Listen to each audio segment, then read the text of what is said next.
Nothing much at all. I think it's great that we're all back together, obviously. Um, it's the start of a new year and so many things have happened already.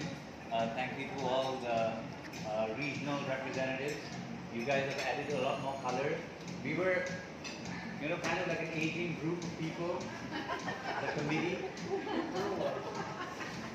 And then we started getting in new recruits, and then COVID hit, and then actually we needed to sort of diversify and reduce the average age of the committee.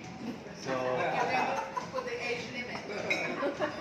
So this was an effort to do. So don't worry, 13, 14 years ago I was also recruiting for the very same purpose, to reduce the average age. But look, I think everything's good. I think optimism has come back. We've got really good partners, we've got sponsors, everyone's really excited to partner. So I think that we should always proceed with enthusiasm but also with caution.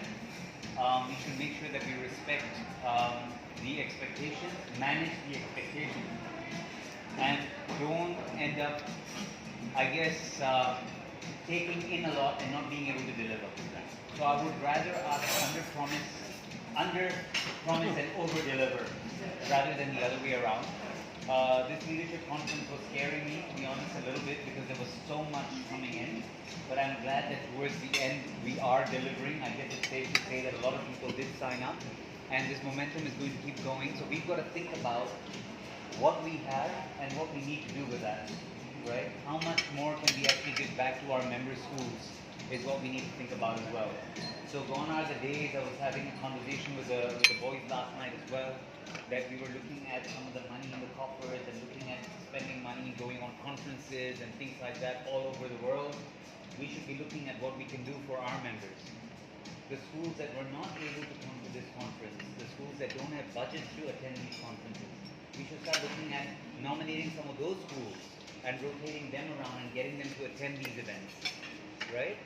So let's start looking at those projects, and let's start looking at increasing a sense of belonging, I guess, to the association. Now that we are reaching out much more than we have before, let's try and keep the momentum going, because when things go up, they can go down very quickly.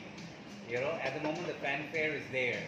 We're going in all these places. It's new, it's fun, but we got to really listen to what they want, what their local requirements are, and try and deal with that. I was speaking to some of them yesterday and saying, but this doesn't work in our region. They want more of this, they want more of this. Well, that's okay. Let's try and do more of that over there, because what works for us in Jakarta may not necessarily work for you, right? So let's listen in, and let's try and use some of the money that we're getting to get people to come to these events, to get some of those schools to come to these events as well, from all of your regions, the ones that can't afford, and rotate them around. So that's my only thing, that let's try and see how much more of an impact we can have to some of these non-profit organizations as well. As Gavin spoke about the John Fawcett Foundation this morning. I had never heard of it, and I started looking at it, and this is amazing. When was the last time we partnered up with an NGO? Let's get all of that stuff going as well, to increase our profile in different ways. So all the best to everybody. Andrew, infectious laughter. You can always hear whenever you're in the room.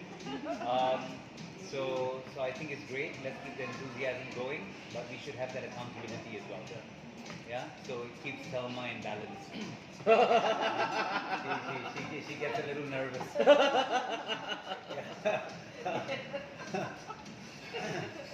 But no, it's good. It's really good. It's really, really good. Very, very pleased. Thelma, you want to say